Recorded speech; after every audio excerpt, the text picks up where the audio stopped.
Cuando el Titanic se hundió el 15 de abril de 1912, cobrándose 1.500 vidas, se llevó con él las esperanzas y el orgullo de toda una ciudad.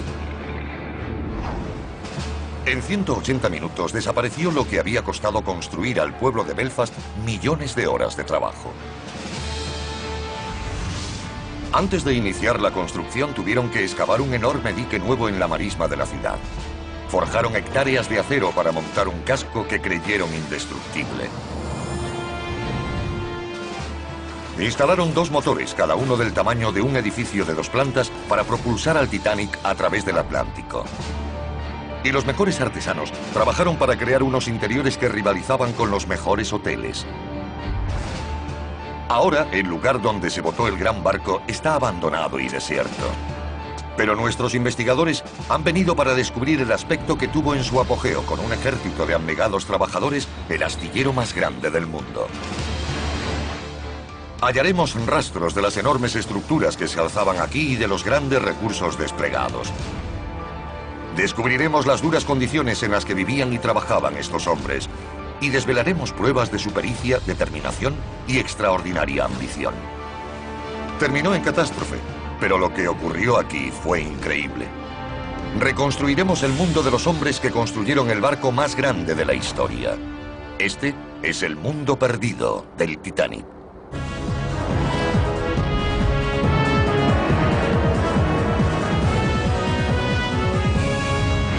Mundos perdidos. La construcción del Titanic. El Titanic fue construido aquí, en el astillero Harland and Wolff de Belfast, en Irlanda del Norte. En ese momento, Belfast era uno de los puertos más activos del mundo, comerciando con mercancías de todo el Imperio Británico. Pero la costa de Belfast no había tenido siempre este aspecto. En un tiempo, la ciudad ni siquiera tenía un puerto natural lo bastante grande para acoger un transatlántico como el Titanic. Nuestros investigadores Rupert Kaiser, ingeniero naval, y Jennifer Regan, historiadora, han venido a descubrir por qué y cómo esta tierra pasó de una marisma fangosa a ser el puerto más grande y más transitado del mundo. Quieren hacer un retrato del mundo que creó el Titanic. Jennifer Regan, de la Universidad de Georgetown, es una experta en la historia de los albores del siglo XX.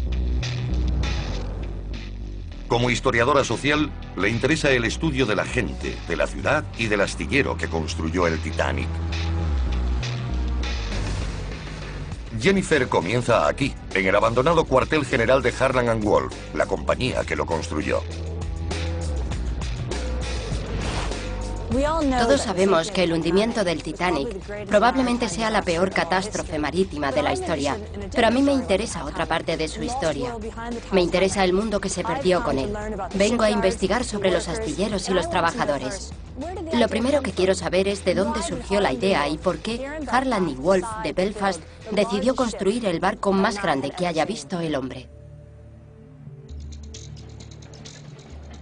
Los inicios del siglo XX fueron una época de innovaciones e inventos en la tierra y en el mar. Una nueva generación de barcos de vapor inició una revolución global de los viajes. Una compañía llamada Cunard Line lideraba el sector con 2 barcos superrápidos, el Mauritania y el Lusitania. El presidente de Harland and Wolff, William Peary, estaba decidido a arrebatarle la supremacía. Planeó la construcción de 3 grandes transatlánticos. Uno de ellos se llamaría Titanic. Cada buque se construiría artesanalmente sin ninguna de las herramientas modernas ni la tecnología de la que disponemos en la actualidad. Como experto en ingeniería naval, Rupert Kaiser está fascinado por cómo se hizo. El 31 de mayo de 1911, el Titanic fue botado en esta grada. Lo que lo hacía singular no era su tecnología, sino sus grandes dimensiones. Me interesa descubrir cuáles fueron los detalles de su construcción y los retos que tuvieron que superar para crear el barco más grande del mundo. El nivel de ambición de William Peary quedó claro cuando vemos los planos del Titanic. Su barco tendría 269 metros de largo, el equivalente a 6 Boeing 737 de una punta a la otra. Podría alojar 3.500 personas.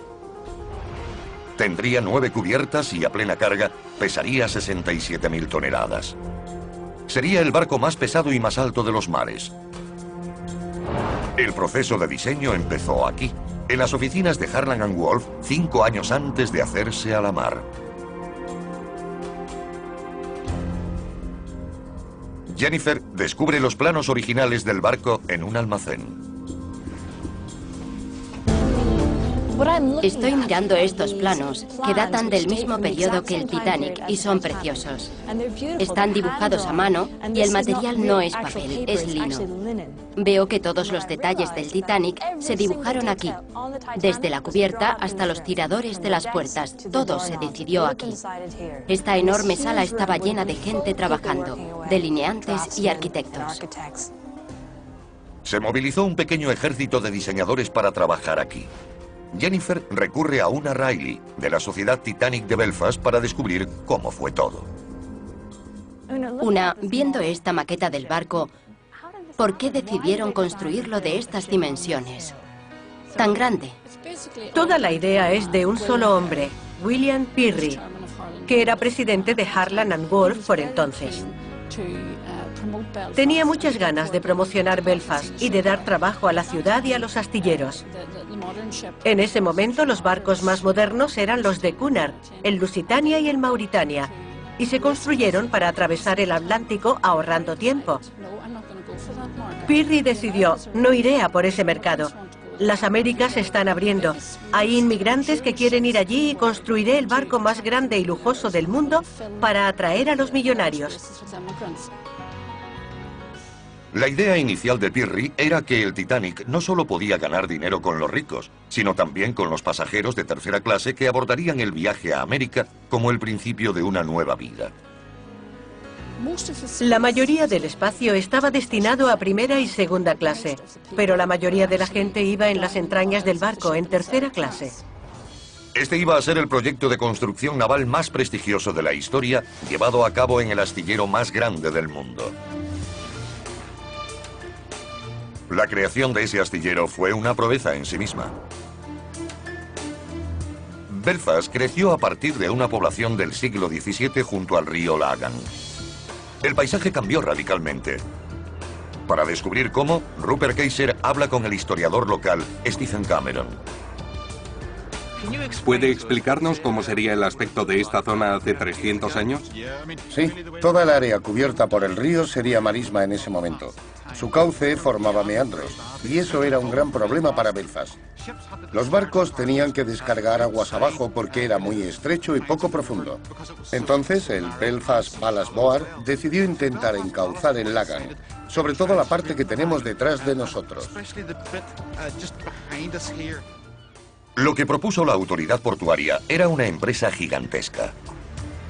Rupert quiere saber cómo planearon la transformación de hectáreas de marismas en un puerto próspero. Ahora va a visitar a Jonathan King, historiador del comisariado del puerto de Belfast. La construcción naval empezó en Belfast en 1790. Jonathan le muestra a Rupert los planos originales del desarrollo del puerto.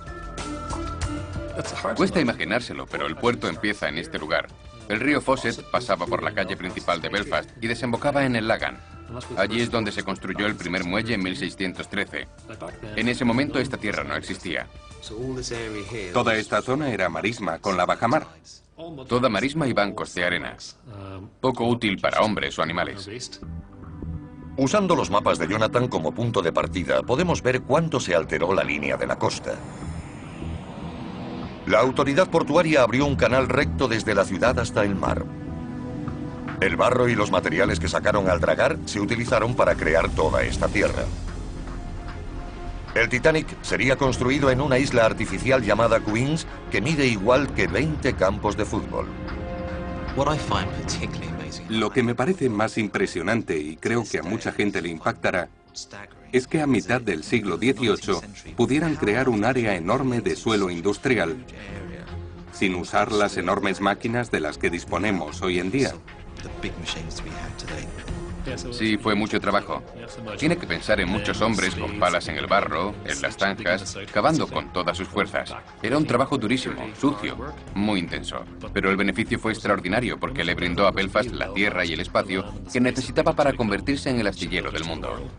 En 1909, el puerto y astilleros de Belfast ya ocupaban una amplia superficie. Los trabajadores pensaban que sus astilleros eran los mejores del mundo. Estaban preparados para empezar a construir el Titanic. No tenían ni idea del trágico final al que estaba destinado el empeño. Se dispusieron a convertir en realidad el sueño de William Peary. Nuestros investigadores están en Belfast, Irlanda del Norte, en busca del mundo que produjo el Titanic.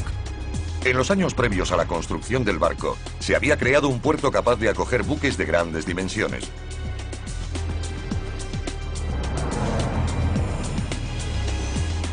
Dado que no había precedentes de la escala del Titanic, el siguiente paso antes de iniciar la construcción del barco era crear el lugar adecuado para hacer el trabajo.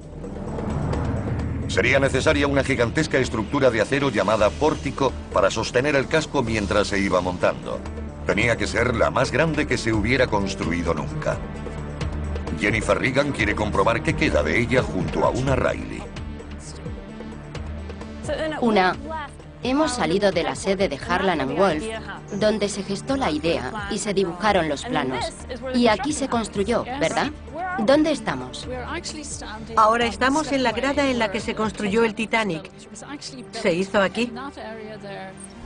El pórtico que lo rodeaba tenía más de 240 metros de longitud y el doble de alto que el monumento a Lincoln. Hoy solo quedan algunos restos de esta enorme estructura. Ahí se ven unos rastros del pórtico.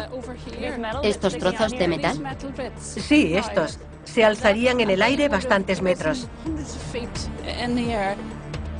Así que este lugar en el que nos encontramos, que es un terreno baldío, Lo es. estaría lleno de estructuras y con cientos de personas. Sí, sería un hervidero de actividad. Había hombres por todos lados, moviéndose por lo alto del enorme pórtico, grúas trabajando, los remaches. Tenía que ser una zona muy ruidosa y peligrosa. El pórtico dominó el paisaje de Belfast durante 60 años. Estaba formado por 16 grúas móviles, ascensores y pasillos. Pesaba más de 6.000 toneladas. Rupert Kaiser se reúne con uno de los hombres que trabajó en él, George McAllister. Debió ser un paisaje que inspiraba admiración, sobre todo para la gente que llegaba a este lugar por primera vez y veía la colosal celosía metálica y los dos barcos tomando forma debajo. Cuando llegué era un chiquillo de 16 años y quedé absolutamente impresionado con el ruido y la cantidad de gente, el número de hombres que había solo en esta parte. El ruido ensordecedor del trabajo en el astillero se oía por toda la ciudad. Lo primero que oía cualquier visitante que llegaba a la ciudad era el ruido de los martillos sobre las planchas y los remaches. Los remachadores se pasaban el día martilleando sobre un enorme cajón de acero. Se quedaban sordos. No hay duda de que todos se quedaron sordos. ¿No tenían protección para los oídos? No había protecciones, no había botas de seguridad, guantes ni cascos. Nada de nada. La construcción naval era la industria principal de la ciudad. La mayoría de los obreros provenían de la comunidad protestante del este de Belfast. Jennifer y Una recorren las calles donde residían los trabajadores que construyeron el Titanic. Así que esta es la típica calle en la que vivían los trabajadores de Harland & Wolff en aquella época. Sí, desde luego. Es la característica calle con casas adosadas en las que vivían los obreros. Estas modestas casas se calentaban con carbón y se iluminaban con velas. No disponían de cañerías y aunque tenían solo 4 habitaciones, solían albergar a un gran número de personas.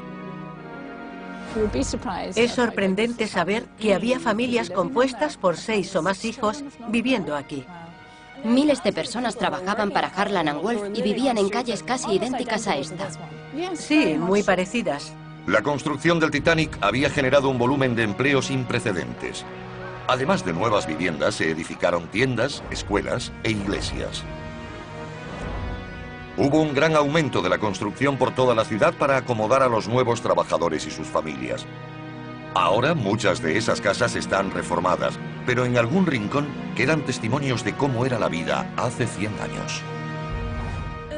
Viendo esta fotografía de Belfast a principios del siglo XX, la calle donde estamos conserva muchos rasgos originales. Sí, por supuesto. Sí, tiene los adoquines originales y las farolas. Las farolas son preciosas. Sí, eran las farolas de gas originales y es maravilloso que aún estén aquí. Así que es un buen ejemplo del aspecto de las calles cuando Harland & Wolff estaba en su apogeo. Sí, si quitáramos estos postes de la electricidad y nos quedáramos con las farolas de gas, estaríamos en una de las calles donde tenían sus casas casi todos los trabajadores del Titanic. En la actualidad, el astillero de Belfast ya no es el principal empleador de la ciudad. Otras industrias han tomado el relevo. Pero a principios del siglo XX el astillero dominaba todos los aspectos de la vida de sus trabajadores.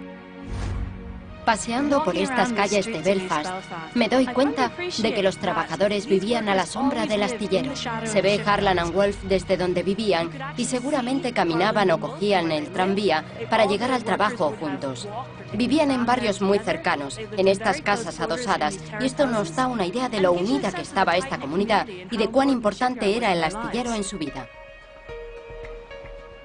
En 1910, Harland & Wolff tenía 15.000 trabajadores empleados en la construcción del Titanic y de su barco hermano, el Olympic.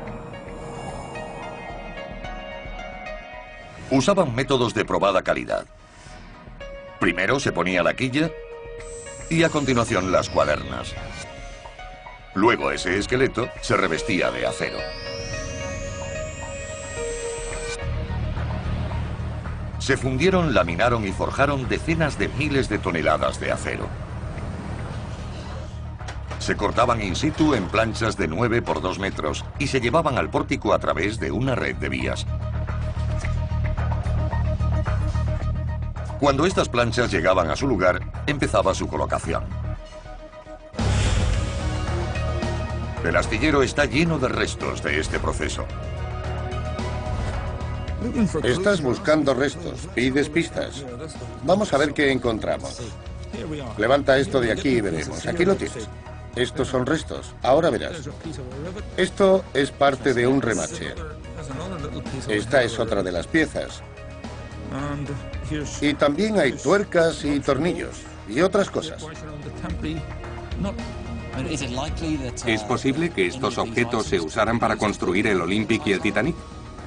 Bueno, esta es la grada donde estaba el Titanic. No puedo garantizar que estos salieran del Titanic, pero nunca se sabe. Claro. Se usaron más de 3 millones de estos remaches para ensamblar las planchas del casco. Encontramos más pistas en el laberinto de vías por las que circulaba un ejército de 50 grúas pequeñas.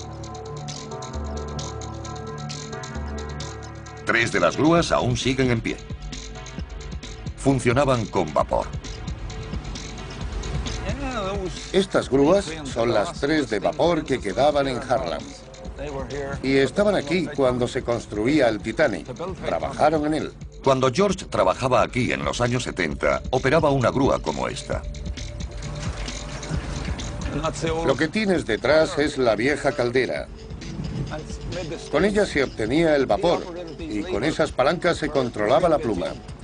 Las grúas eran las bestias de carga del astillero. Podían levantar 5 toneladas y usaban una tecnología más que probada. Eran plenamente fiables. La sencillez de su diseño permitió que se mantuvieran en servicio durante muchos años. Es increíble pensar que estas grúas ayudaron a construir un barco legendario y que ahora estén abandonadas, oxidándose.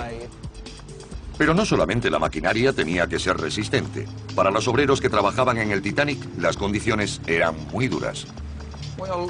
Cuando empezó a funcionar el astillero en el siglo XIX, los hombres trabajaban desde las 6 de la mañana hasta las 8:15 de la noche, 5 días a la semana. ¿14 horas diarias? Y desde las 8 de la mañana hasta las 4 de la tarde los sábados. Era un trabajo muy peligroso, había muchos accidentes. Saltaban remaches o caían tuercas desde lo alto sobre los hombres que trabajaban debajo. Pero en esa época nos alegrábamos de tener un sueldo, así que había que soportarlo. Harland & Wolff era una empresa dura. Los trabajadores del astillero tenían pocos derechos.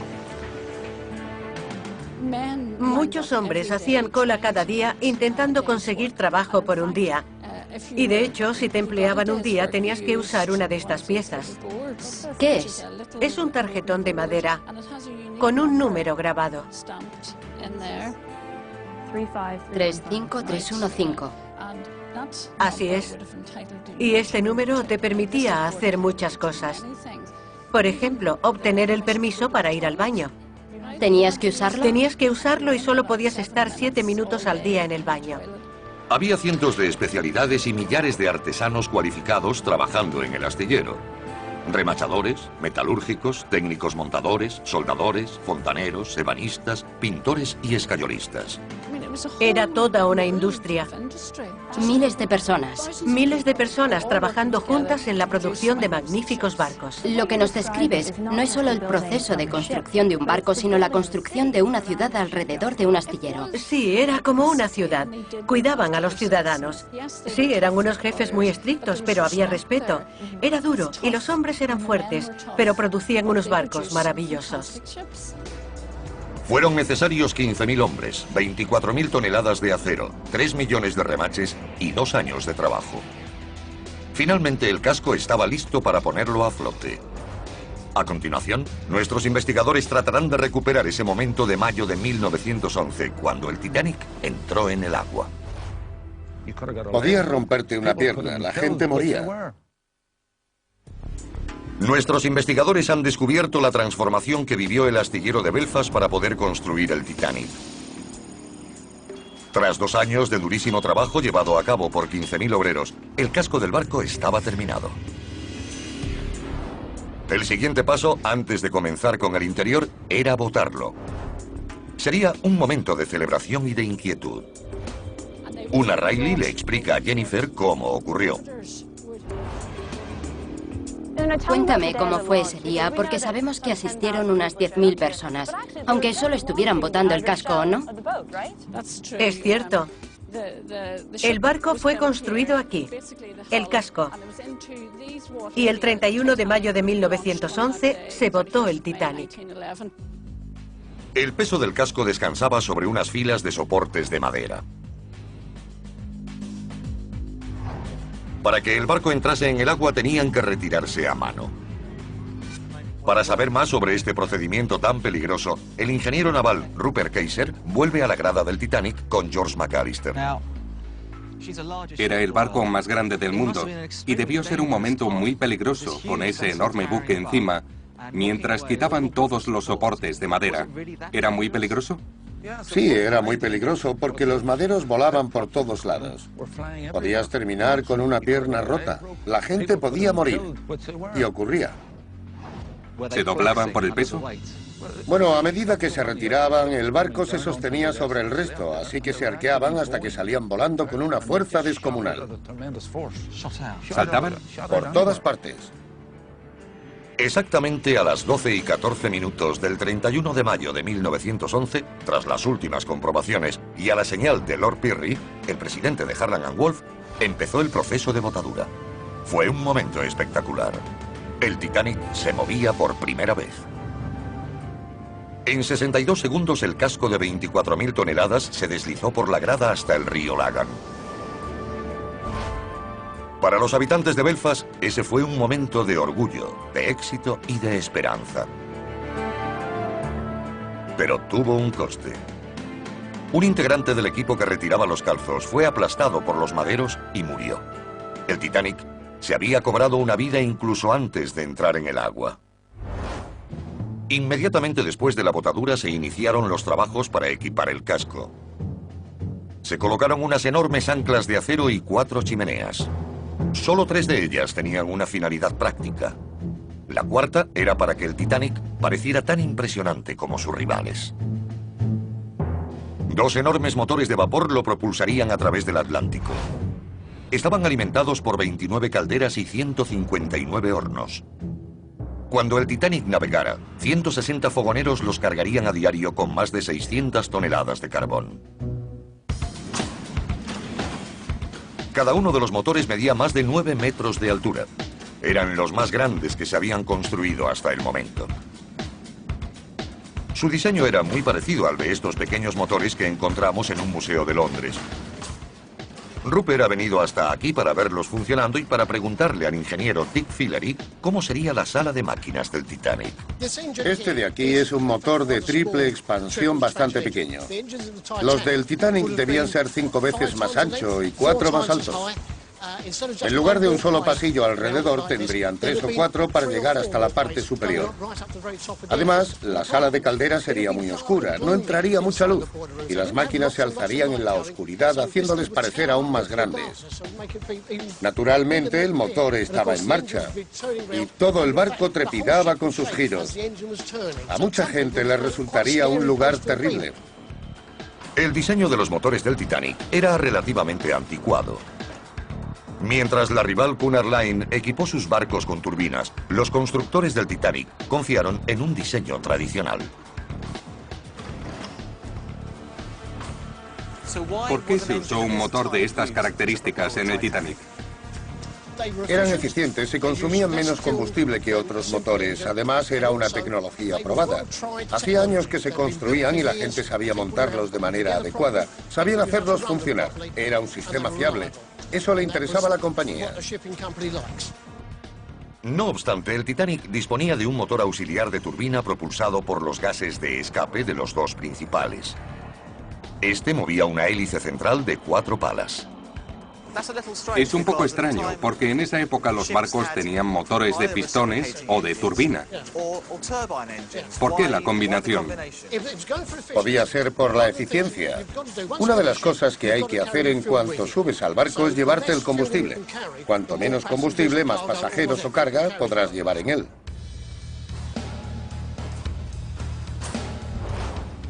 Con los motores montados, el Titanic tenía que pasar del agua a un dique seco para completar el trabajo en el casco. El único que podía acogerlo era el dique seco Thompson. Rupert ha venido hasta aquí para hablar con John Beattie, historiador naval del Parque Científico de Belfast. Este es un lugar extraordinario, de un tamaño absolutamente colosal. Asombroso. Es maravilloso poder observarlo. Sí, de hecho el Titanic ocupaba todo el dique.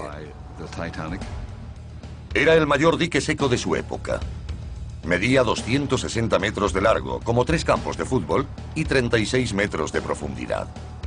Construir un dique de tales proporciones fue toda una hazaña de la ingeniería. Construir un dique de este tamaño debió ser una tarea inmensa, sobre todo hace 100 años. Lo fue. Desde un buen principio sabían que se enfrentaban a un gran reto. Y tenían que hacerlo en un suelo muy pobre. Había unos 15 metros de terreno inestable, sobre todo de barro. Además, el propio dique oculta, fuera de la vista, muchos materiales que se usaron en la construcción. Cantidades enormes de hormigón y ladrillos. Realmente fue una proeza de la ingeniería. Sí, fue una empresa constructiva de alto riesgo. El objetivo era terminar el dique seco en 3 años y medio, pero tardaron 7 años. Estuvo listo justo a tiempo para el Titanic. El 3 de febrero de 1912 se abrieron las compuertas y los remolcadores iniciaron la delicada maniobra para introducirlo en el dique Thompson. Cuando estuvo dentro, se cerró la compuerta y entraron en funcionamiento las bombas para extraer el agua. En el dique Thompson había 100 millones de litros de agua que tenían que bombearse para dejarlo seco. ¿100 millones? 100 millones. Estas bombas podían sacar toda esa agua en 1 hora y 40 minutos. Pero, en realidad, tuvieron que ser más cuidadosos al extraerla, porque tenían que permitir que el barco asentara sobre la quilla. En el caso del Titanic, el bombeo duró 12 horas. La operación fue complicada debido a las dimensiones extraordinarias del barco y a su enorme valor económico. Tuvieron mucho cuidado para que las 55.000 toneladas encajaran con precisión en los maderos, bajo la quilla. No querían arriesgarse a dañar el barco mientras lo asentaban y vaciaban el dique. Ahora podían llevarse a cabo las últimas fases de la construcción sin peligro. Colocar las enormes hélices de 3 palas. Instalar los más novedosos sistemas eléctricos del barco. Y por último, pintar el casco. En marzo de 1912 se culminó el trabajo estructural y de ingeniería. Ahora el reto era vestir el interior y transformar el Titanic en un palacio flotante. No iban a reparar en gastos para convertirlo en el transatlántico más lujoso jamás construido. Nuestros investigadores Rupert Kayser y Jennifer Regan se encuentran en Belfast tratando de construir un retrato del mundo que creó el Titanic. No iba a ser solamente el barco más grande de la historia. Sus constructores querían que fuera también el más lujoso. Lo que pretendo averiguar ahora es cómo se construyó el interior del barco. Harland & Wolff no reparó en gastos. Contrataron a miles de maestros artesanos para construir los interiores más lujosos en el Titanic. He intentado entrar en el mundo de estos maestros artesanos para entender cómo trabajaban. La historiadora Jennifer Regan se reúne con Ulla Riley en el ayuntamiento de Belfast. Este edificio abrió sus puertas en 1906, un año antes de que se encargara el Titanic. El lugar es un magnífico escaparate del gran diseño y la maestría de los constructores del Titanic. El panelado de madera, los fastuosos techos, el mobiliario y los accesorios eran los más selectos de la época. Muchos de los artesanos que intervinieron en el Titanic trabajaron aquí primero. Me han comentado que en la ciudad llaman al ayuntamiento el Titanic de piedra. ¿Por qué? Es verdad. Fue concebido en la misma época que el barco. Y Lord Pirrie, que había sido alcalde, se implicó mucho en su diseño y construcción. Dicen que tomó muchas ideas de aquí para el Titanic. Lo que más me gusta de esta sala son todos los detalles de la época porque se construyó 6 años antes que el Titanic. Así que es el mismo periodo en cuanto al diseño. Vemos distintos elementos en el techo, en las cornisas, en las columnas y las vidrieras son preciosas. Sí, desde luego. A principios del siglo XX, las cosas no se hacían de cualquier manera en Belfast. Todo era lo mejor, de la máxima calidad, como en el Titanic. La primera clase rivalizaba con cualquier gran hotel, y su elemento central era la gran escalera que conducía desde la cubierta de paseo hasta un enorme comedor.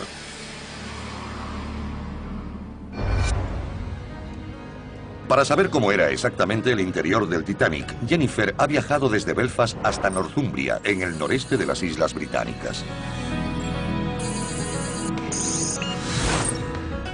Aquí, en la antigua población de Annie, ha descubierto una copia exacta del comedor de primera clase del Titanic. Cuando el Hotel White Swan fue reformado en 1936, usaron parte de la decoración y los muebles del barco hermano del Titanic, el Olympic. Ambos interiores eran idénticos. Los dos barcos fueron diseñados y construidos por los mismos artesanos de Belfast. Y en el vestíbulo del hotel encontramos la única parte que se conserva de la gran escalera del salón de primera clase.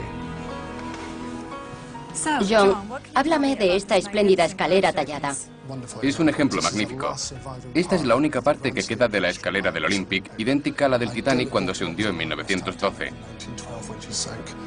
Es única porque no se conserva ninguna otra de los transatlánticos de la calle Olympic.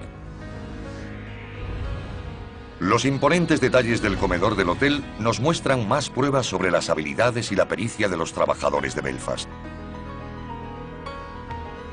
Los techos, vidrieras, apliques y los exquisitos trabajos en madera reflejan la edad de oro de los viajes por mar. Aquí tenemos la oportunidad de percibir cómo debía ser la vida a bordo del Titanic. John, supongo que este es el mejor lugar para saber lo que se sentía al entrar en el gran comedor del Titanic. Por supuesto. Tenemos los increíbles techos de escayola, vidrieras, todos estos paneles. Hay muchísimas cosas. Sí, todo es original. Obviamente el comedor de primera clase del Olympic era mucho más grande que este. Sería 10 veces mayor. Enorme. Me gustaría saber alguno sobre la talla. El trabajo es impresionante. El tallado de la madera del Olympic se hizo en Harland & Wolff, como el del Titanic. Y los artesanos pasaban muchas horas trabajando, de día y de noche, para conseguir estas maravillas. Pirri sabía que esta era la mejor manera de atraer a los clientes más adinerados. Viendo todo este trabajo, está claro que buscaban una clientela muy exigente. Sí, estos paneles son lo mejor que había entre 1911 y 1912. Y no olvidan ningún detalle. ¿Este aplique es de bronce? Son los originales del barco y están hechos de bronce. Había cientos a bordo. Y lo último, eran eléctricos, ¿no? Sí, eléctricos. Preciosos. Todos los detalles del salón daban una pista sobre su función. Hay algo que es importante destacar. Aquí hay unas notas musicales y algunos símbolos en un papel. Todo tallado en la madera. ¿Es una partitura? Sí, y está tallada por los artesanos de Harland & Wolff.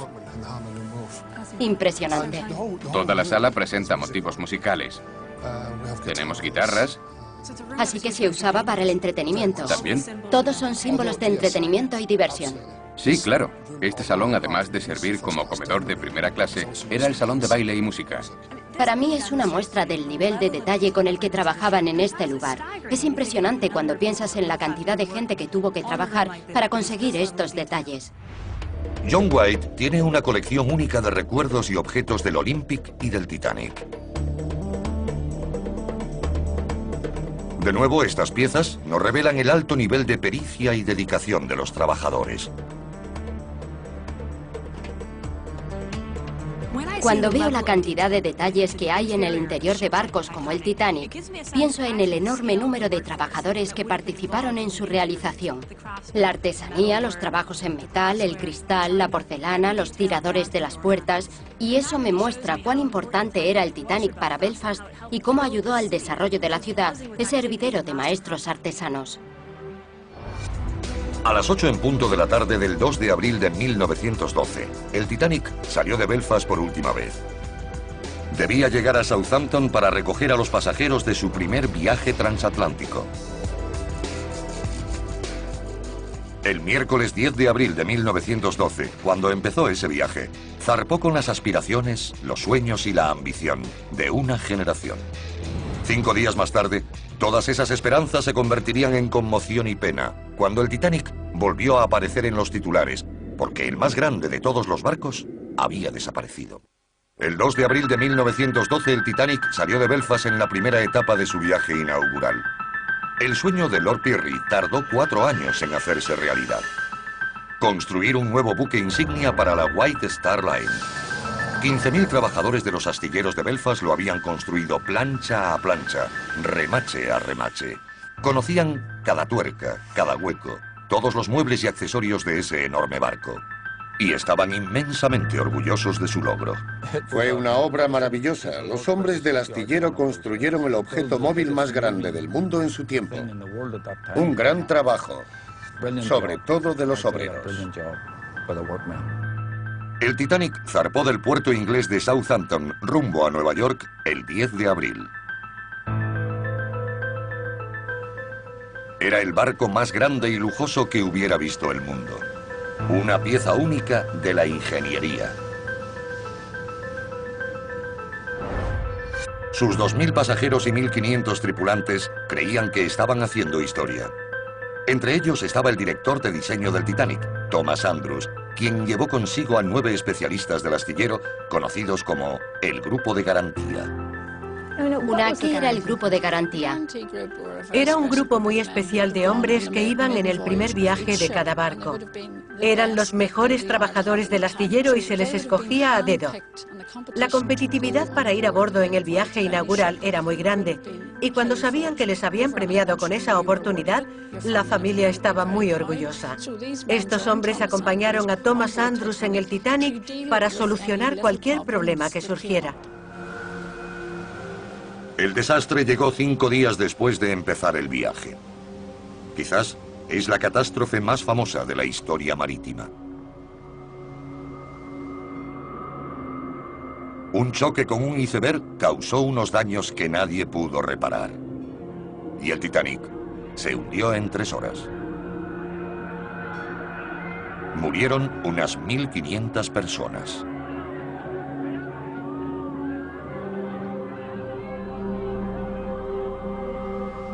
Cuando la noticia de la tragedia cruzó el Atlántico, la ciudad de Belfast quedó conmocionada. Miles de personas habían trabajado en el proyecto durante años. Se había volcado en él un empeño increíble, así que los habitantes de Belfast, y sobre todo la gente que había trabajado en el barco, debió quedar desolada cuando el barco se fue a pique. Así es, era terrible e increíble. Se cuenta que hubo trabajadores de los astilleros que se derrumbaron llorando porque el barco que habían despedido hacía pocos días se había hundido y había muerto toda esa gente. De hecho, fue un asunto del que no se volvió a hablar en Belfast durante muchos años. El director de diseño del Titanic, Thomas Andrews, y los 9 hombres del grupo de garantía estaban entre los fallecidos. El astillero solo cerró un día de luto. Pero el impacto que causó en él fue permanente. La edad de oro de los grandes transatlánticos había terminado. Belfast lo sintió mucho, muchísimo. De hecho, todas las instalaciones de las que hemos estado hablando, el gran pórtico, la grada, el dique seco, no se volvieron a utilizar para el fin con el que fueron construidos. Para Harland and Wolff, el hundimiento del Titanic fue el principio del declive. Durante la Primera Guerra Mundial el astillero siguió haciendo barcos, pero las gradas y pórticos que se habían construido para el Titanic nunca volverían a trabajar al mismo nivel. Rupert Kaiser ha descubierto una última reliquia de la edad de oro del astillero. Este pequeño y herrumbroso barco, que hasta hace poco yacía olvidado en un puerto francés, es el Nomadic. Iba destinado a llevar a los pasajeros de primera clase desde Europa continental hasta el puerto donde embarcarían en el Titanic. De todos los barcos construidos por Harland and Wolff en su época dorada a principios del siglo XX, es el único que queda. Un equipo de voluntarios tiene la intención de devolverle su esplendor original. El historiador local Stephen Cameron le explica a Rupert por qué el regreso del Nomadic es tan importante para la gente de Belfast. Es el mismo acero, el mismo material, los mismos remaches que están en este barco son los que tenía el Titanic. Ha regresado a Belfast, al lugar donde nació, al hogar del Titanic, y es donde debe estar. Es estupendo volver a tenerlo aquí. El Nomadic es el único vínculo existente con el Titanic y la gran era de la construcción naval de Belfast. Nunca se había intentado nada a la escala del Titanic. Fue el mayor proyecto de ingeniería de la época. Me impresiona la cantidad de habilidades requeridas para construir un barco de esas características. Las partes necesarias para crear el Titanic van desde las más pequeñas, como los remaches, hasta las más grandes, como las cuadernas, que medían entre 25 y 27 metros de longitud. Las planchas eran de más de 9 metros. Todo fue ensamblado a mano para crear el barco más lujoso del mundo. Lo que he aprendido en este viaje para redescubrir el mundo perdido del Titanic es que White Star Line no solo construyó el mejor transatlántico del mundo, además hemos descubierto la infraestructura que aportó a la ciudad de Belfast en plena ebullición. Además de un enorme astillero, originaron toda una comunidad en torno a él. Miles de personas, maestros artesanos y obreros de todo tipo acudieron a esta ciudad para construir ese espléndido barco. Aunque terminó en tragedia, la historia del Titanic lo es también de maestría, entrega y un logro extraordinario.